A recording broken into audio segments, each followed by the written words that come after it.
Using art to teach Black History Month, a Florida teacher who went viral for her elaborate door designs is now inspiring lessons around the world. Come on in. When students enter Miss Shawnique Davis's art class, they are first met with calm before creativity can take place. Heads up. Good morning, my amazing artist. Good morning, my amazing art teacher. Davis, who's been teaching art at Lake Alfred Elementary for 5 years, We are doing an overlapping shape review. says students in her class not only learn lessons about colors, I'm very expressive, and for me, art is just the perfect way to kind of get all of that out. but about cultures. Then we added some beads to her hair, and that was intentional because I have a lot of my students who have beads. This box braid queen is one of the newest elaborate door designs Davis and her students came up with in honor of Black History Month. The colors just show like people that we're all different, and that's great, and it's amazing. Positivity and mental health being this year's theme. I wanted them to see themselves in like a positive light. I wanted them to see themselves happy. I wanted them to know that they are enough. Another door is a tribute to social media personality and motivational speaker Tabitha Brown. Since her 2019 door depicting a girl with locks went viral, Davis says educators from around the world have contacted her. So she created an instructional guide, which even includes a curriculum on teaching various cultures. These are for teachers. These are for people at their workplace who just want to bring diversity awareness. Celebrating cultures and opening doors to diversity. Rebecca Petit, ABC Action News. Books to families in Indianapolis. Black World Schoolers Bookstore first opened as a virtual children's bookshop in December. It was founded by Natalie Pipkin, born and raised in Indianapolis, and her two sons, ages 9 and 12. The three avid readers decided to open a one-stop shop for all the books they were promoting on their homeschooling resource site. Most of the home educators part of the Pipkins virtual community were also families of color looking for books with main characters that looked like them. One day in late 2020, Pipkin donated a slew of books to local teenagers who, she says, lit up with excitement when they realized how many different genres of books were out there. Black World Schoolers wants to show families that there are published books with Black kids saving the world, Black children gardening, and more. Thanks to a grant from the JLH Fund, a program founded by Hoosier native and two-time Olympic gold medalist Lauren Holiday and her husband Drew, an NBA All-Star, Pipkin's vision to put a bookstore on wheels and provide Indy's children with all kinds of books is coming true. The recently purchased bus for the Black World Schoolers Bookstore on Wheels is soon to undergo some serious renovations. With the JLH grant money, Pipkin says they will be able to have new flooring put in, a new driver's seat and benches installed, and some repairs worked on. They plan to have the reconstruction work finished by spring 2022.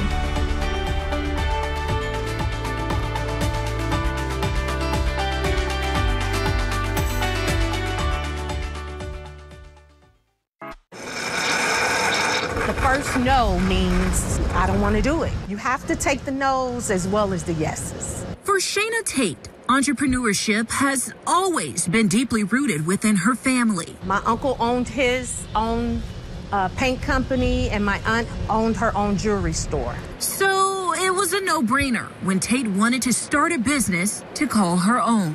We own a company called Yasagara. Yasagara is a mobile cigar lounge. Originally, we got the coffee to assist with the cigars. A business that Tate was finally able to get off the ground in 2019. But then COVID happened, forcing her to quickly reconsider her setup. We couldn't be inside. I just felt that if we did everything mobile, it would, one, keep us in business, as well as bringing the goodies to everyone and still being COVID compliant.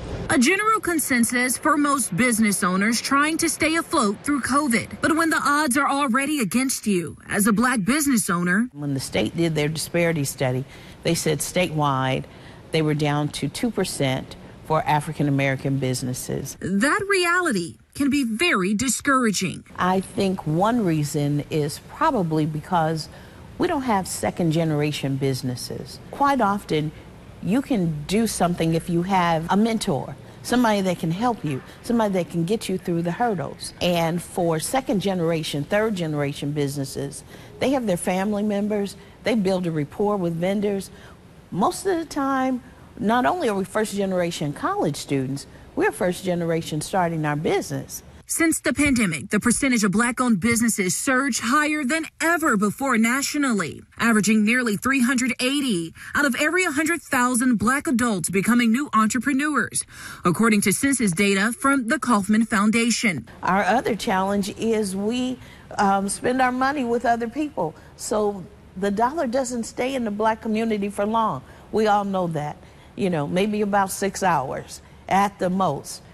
But what we want is the dollar to stay in our community for weeks, for months. Anita Williams, board chair of the Indy Black Chamber of Commerce, tells me she started the organization to inspire and present endless opportunities for Black business owners to thrive. Some of you are family and friends, so feel free to just jump in and ask questions.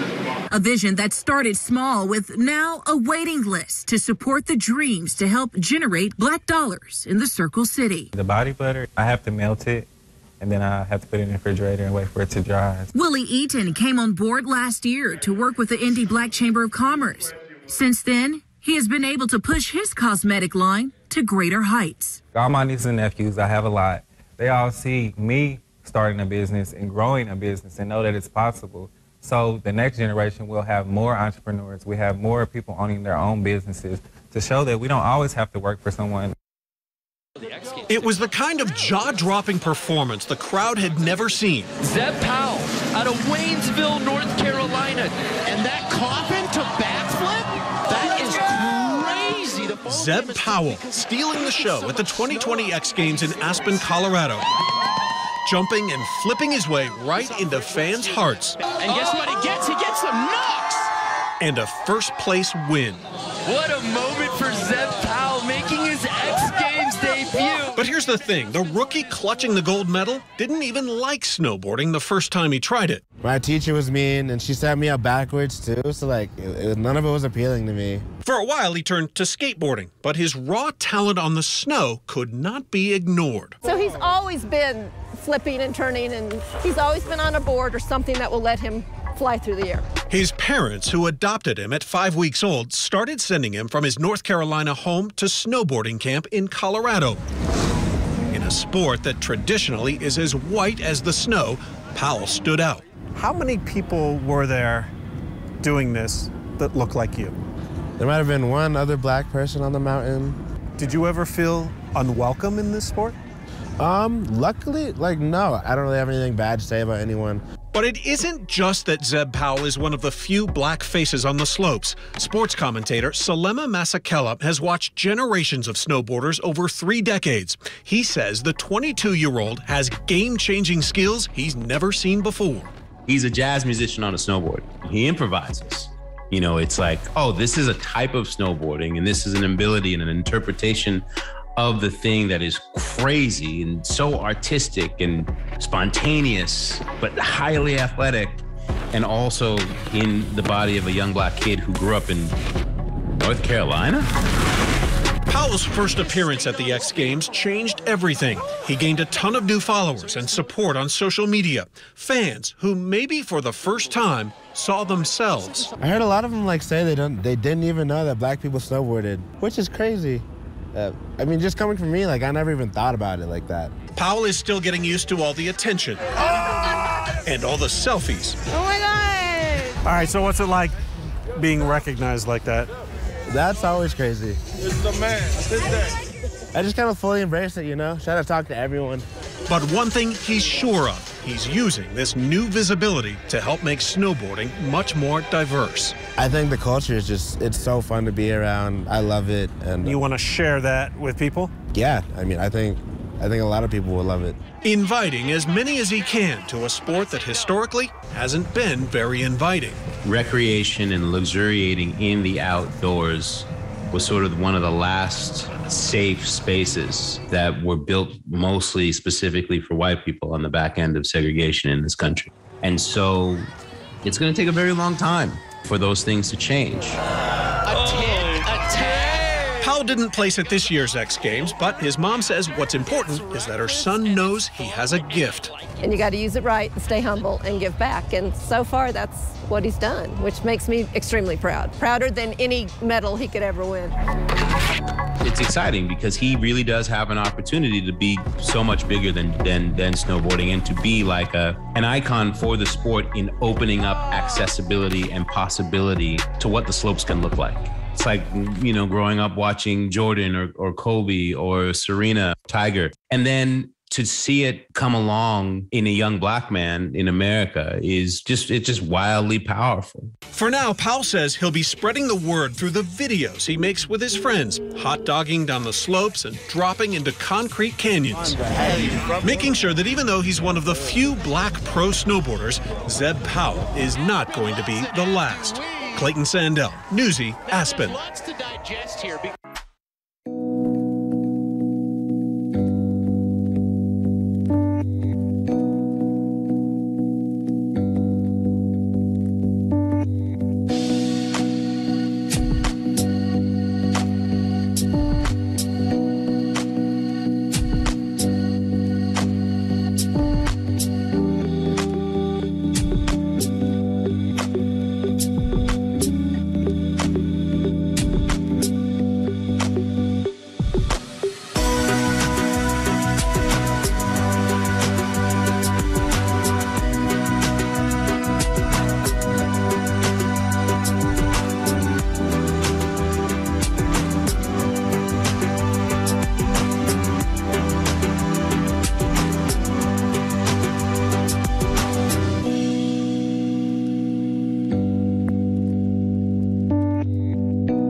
A lack of representation in dermatology can lead to inequitable care.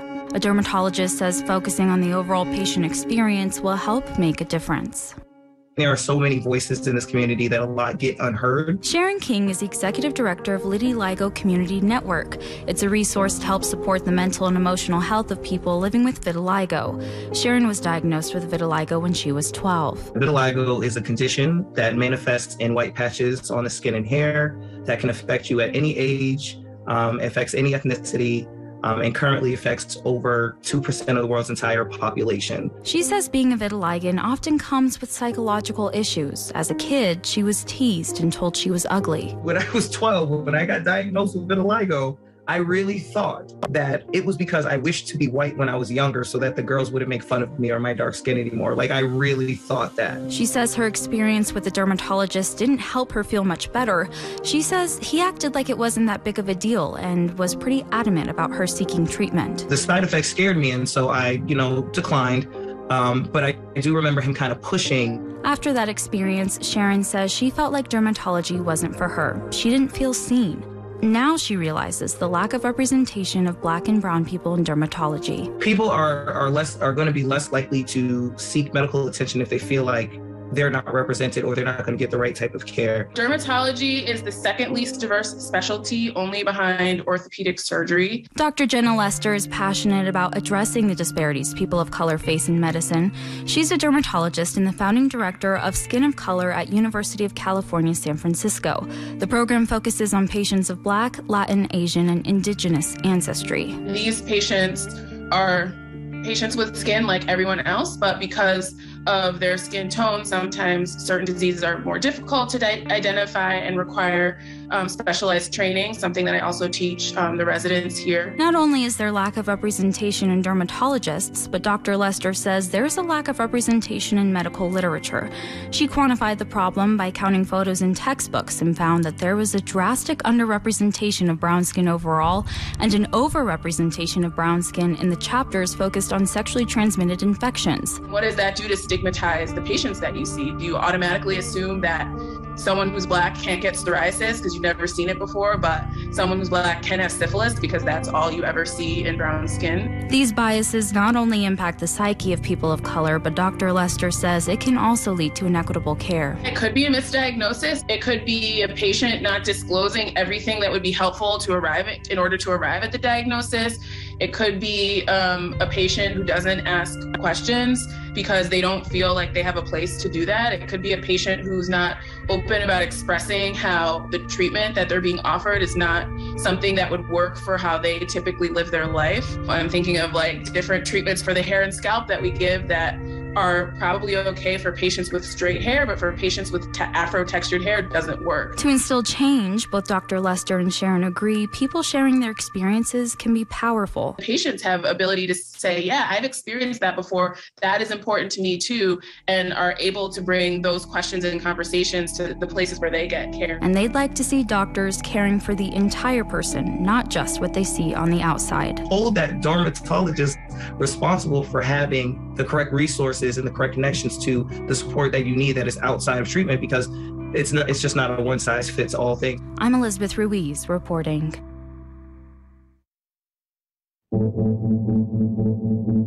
Debt is enslavement. Rochelle Brooks has between $230,000 and $250,000 in student loan debt. An associate's in nursing, bachelor's degree in behavioral science, master's degree in sociology, master's degree in teaching, curriculum and instruction, a teaching credential in science, a teaching credential in math, a doctorate in education, and an administrative credential. And the last program that I was enrolled in was a certificate for IT. Despite the debt, she loves and values her education. We have knowledge and access to knowledge. We're bettering ourselves, which is good for society. Rochelle was raised by a single mother in a poor community, and she says she thought taking out lots of loans was normal because that's how she and her mother survived.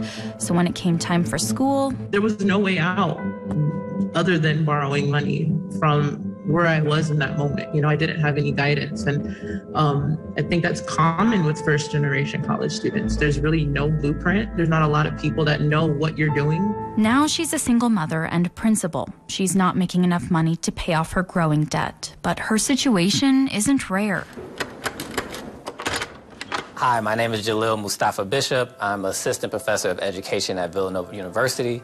I study issues of racial justice and movement building in higher education, with a particular focus on the student debt crisis, looking at the experiences and impact on Black students in the Black community. Jalil recently put together a report that focuses on the experiences of Black students when it comes to their student loan debt. 66% of those who respond to our survey regretted their student loans. Almost half reported not experiencing a positive return. And in the interviews, they explained that student debt often was not a choice they felt like they made, but something that they were required to do if they wanted to experience mobility, if they wanted to access higher education, and have an opportunity at some of the promises that we say will come with borrowing student loans and earning your credentials. Jalil points to income-based repayment plans as part of the problem. Black borrowers were having their payments adjusted so that they were quote-unquote affordable, but their payments weren't enough to actually cover both interest and principal. So they were making payments for 10 or 20 years, but still seeing their student debt balance grow each year. Black borrowers refer to these payment plans as a lifetime debt sentence. When we look at Black students 20 years, they still owe about 95% of their student debt balance. When we look at white students 20 years out, they've actually paid down 93% of their student debt balance. It was just the narrative is that if you want to pull yourself up by your bootstraps, you have to go to school, and that the jobs will be there, the recession would be over, et cetera. And it wasn't that. It wasn't like that. Dr. Armin Henderson works with Jalil as part of the Debt Collective, a membership-based union that aims to transform the individual financial struggle. Armin says Black communities have to work even harder to become successful. I worked while I was in medical school. I was on food stamps when I was in medical school. And my dad became homeless. My brother became homeless when I was in medical school. He is the first in his family to become a physician, but with interest, he is $600,000 in debt. He says he's unable to make significant payments on that debt because he needs to support his family. Now, when I go to apply for a loan for a house and things of that nature, or to start a business and things, people are looking at this heavy amount of debt that I have over my shoulders. It definitely dictates how we live our lives as well. Armin and Rochelle are both calling for debt cancellation to repair what they see as a racial injustice. However, neither of them regret their degrees. There is a need, definitely, for Black academics. I'm Elizabeth Ruiz reporting.